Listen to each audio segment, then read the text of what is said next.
Iran এবং ইসরায়েলের যে যুদ্ধ, এটি সম্ভবত একটা বিরতিতে যাচ্ছে এবং আপাতত মনে হচ্ছে যে এই যুদ্ধটি একটি যুদ্ধ বিরতি চুক্তির মাধ্যমে সমাপ্তির পথে যাবে এবং পৃথিবীর জন্য একটা ভালো সংবাদ নিঃসন্দেহে। এর কারণ হলো আমাদের পাক ভারত উপমহাদেশে পাকিস্তান এবং ভারতের মধ্যে যুদ্ধ শুরু হয়েছিল এবং দুটো রাষ্ট্রই পরমাণু শক্তিধর এবং সেই যুদ্ধের ধারা প্রকৃতি এমন পর্যায়ে চলে গিয়েছিল যে সেখানে ভারত খণ্ডবিখণ্ড হয়ে যেত, পাকিস্তান খণ্ডবিখণ্ড হয়ে যেত এবং আমরা অস্তিত্ব সংকটে পড়তাম। তো সেক্ষেত্রে ভারত এবং পাকিস্তান উভয় রাষ্ট্র এবং আমেরিকা তাদের যে মধ্যস্থতায় তারা যে একটা যুদ্ধ বিরতিতে গিয়েছে, এটা আমাদের পৃথিবীতে শান্তির জন্য একটা বিরাট মাইলফলক এবং এশিয়াবাসী, বিশেষ করে দক্ষিণ পূর্ব এশিয়াবাসীদের জন্য একটা দারুণ সুসংবাদ।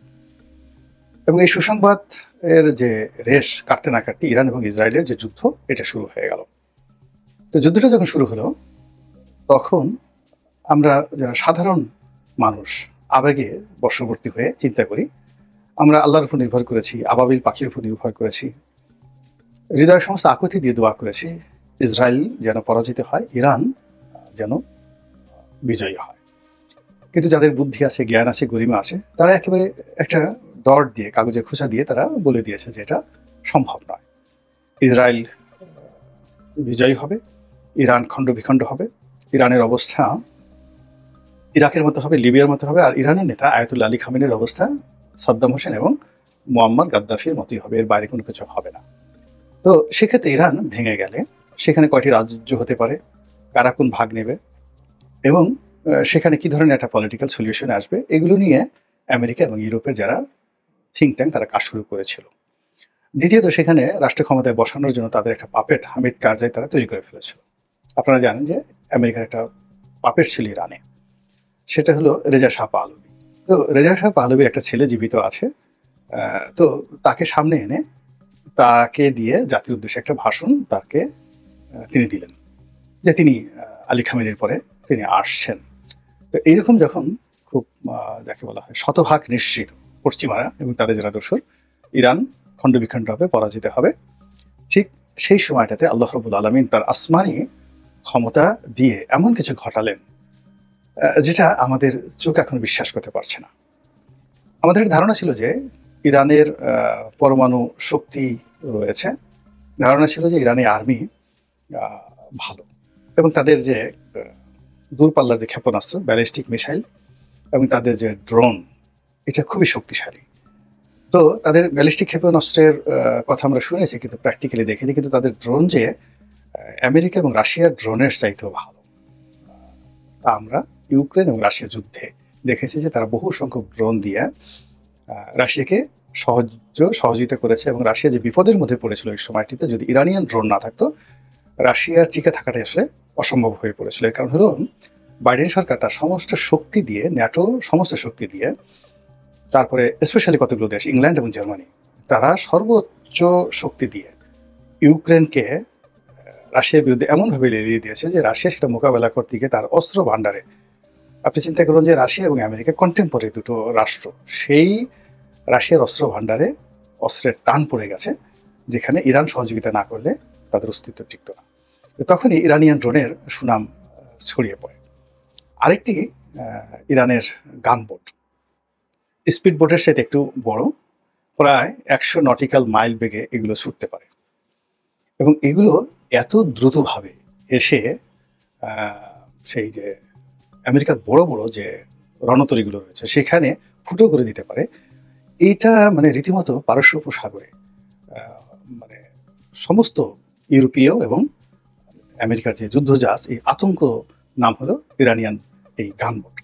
এবং এখন পর্যন্ত এরকম ইফেক্টিভ গানবোট পৃথিবীতে আবিষ্কৃত হয়নি। তো এই দুটো আমরা জানতাম। আর ব্যালিস্টিক ক্ষেপণাস্ত্রের যে ক্ষমতা, সেই ক্ষমতা সম্পর্কে আমরা জানতাম যে ইরান একটা কিছু করেছে।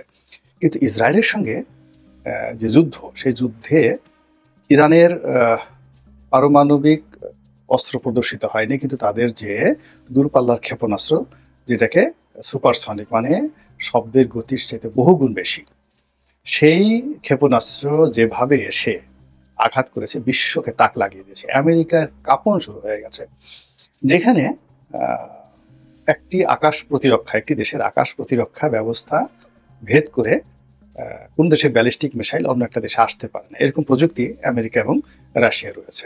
তো এরকম সর্বোচ্চ প্রযুক্তি, 7 স্তরের সর্বোচ্চ প্রযুক্তি ইসরায়েলকে ঘিরে রয়েছে।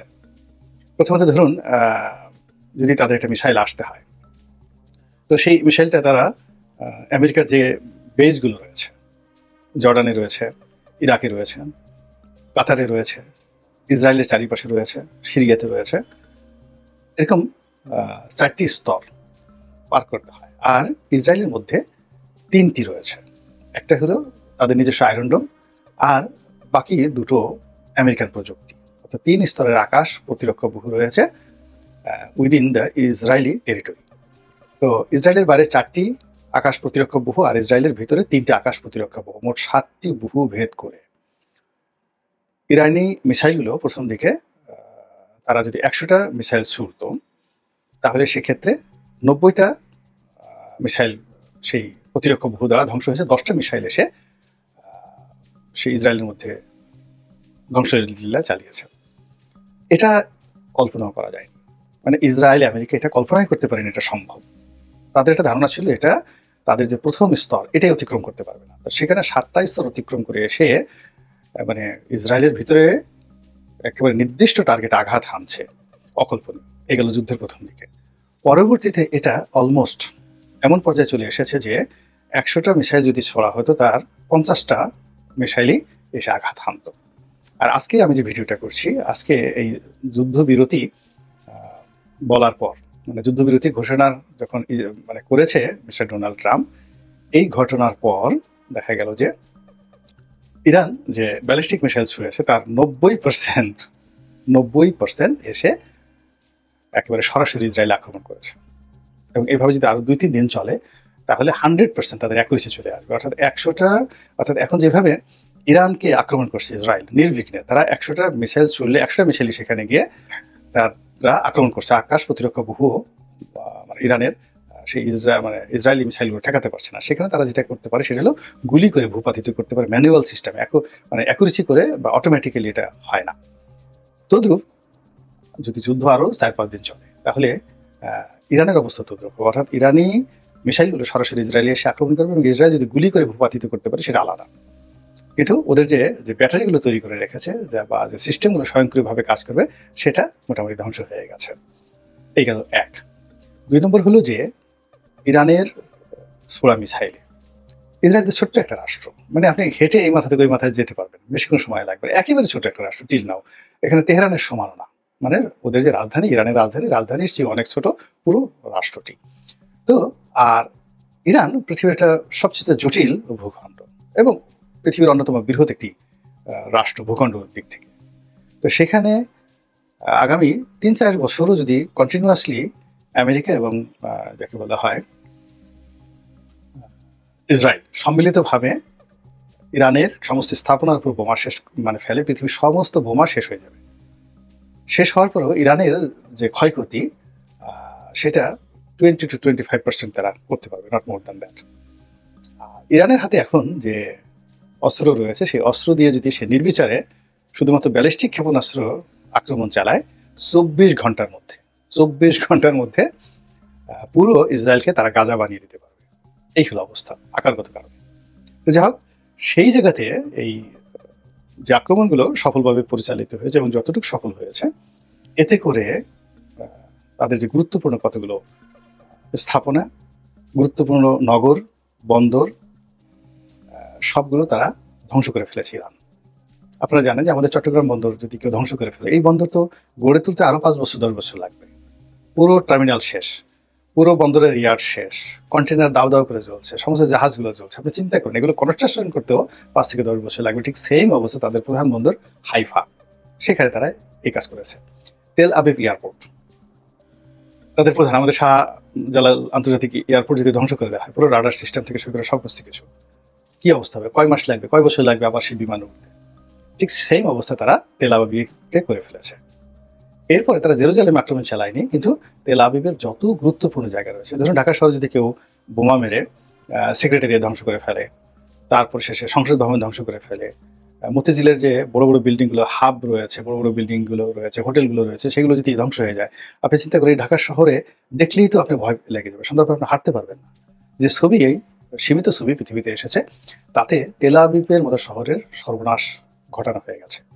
সেটা commercial zone, diplomatic zone, economic zone, এবং তার সঙ্গে সঙ্গে যে সকল মিলিটারি কৌশলগত দিক রয়েছে, সামরিক জোন রয়েছে, সেগুলো ইরান ইতিমধ্যে ধ্বংস করে দিয়েছে। সবচেয়ে বড় যে ক্ষতি সাধন করা হয়েছে সেটি হলো ইহুদিদের যে দাম্ভিকতা, অহংবোধ, সেটি চুরমার করে দেওয়া হয়েছে।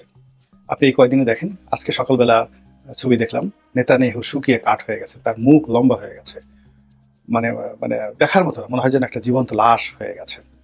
তো তাদের সে যে দাম্ভিকতা শেষ হয়ে গেছে, আর নৈতিক যে মনোবল, লড়াই করার মনোবল, টিকে থাকার মনোবল এবং আগামীতে লড়াই করবে, এটাও কিন্তু শেষ হয়ে গেছে। এবং আপনারা জানেন যে কোনো মানুষের যদি একবার কনফিডেন্স চলে যায়, এমনকি রয়্যাল বেঙ্গল টাইগার, আপনি দেখবেন যে অনেক সময় একটা রয়্যাল বেঙ্গল টাইগার যখন একটা কুকুর ঘুরে দাঁড়ায়, একটা যাকে বলা হয় ধরুন হরিণ ঘুরে দাঁড়ায়, অথবা সে যাকে শিকার করছে, খুব দুর্বল একটা প্রাণী, মহিষ ঘুরে দাঁড়ায়, ঘুরে দাঁড়ানোর পরে এবং বাঘটা যখন নৈতিক মনোবল হারিয়ে ফেলে, বিশ্বাসটা হারিয়ে ফেলে, তখন তার পরাজয় হয় এবং বাঘ কিন্তু বেঘরে প্রাণ হারায়।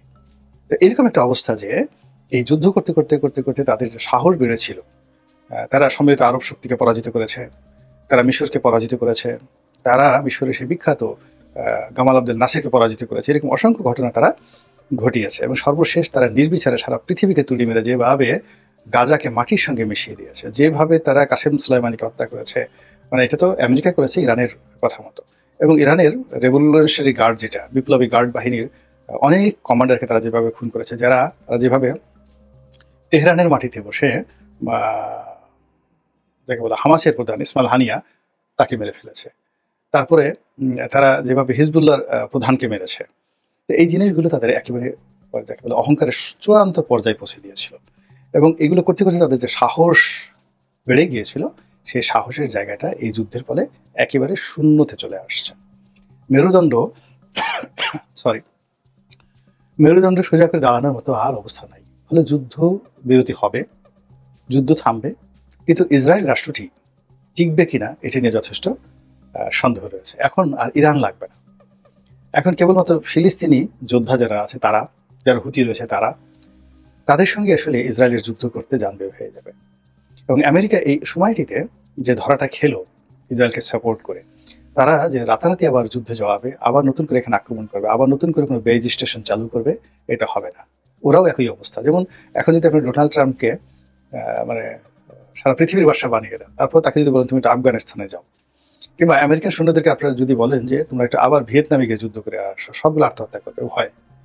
তদ্রুপ ইরানেও এই সময়টিতে তারা কিন্তু ভয় পেয়ে গেছে, আমেরিকা ভয় পেয়েছে, ইসরায়েল ভয় পেয়ে গেছে। ফলে এই ইহুদি রাষ্ট্রটি অস্তিত্ব সংকটে পড়েছে এই মুহূর্তে, এবং আগামীতে এই রাষ্ট্রটি টিকে থাকবে কিনা সেটাই দেখার বিষয়। আল্লাহ আমাদের সবাইকে হেদায়েত দান করুন এবং হেফাজত করুন। আসসালামু আলাইকুম ওয়া রাহমাতুল্লাহি ওয়া বারাকাতুহু।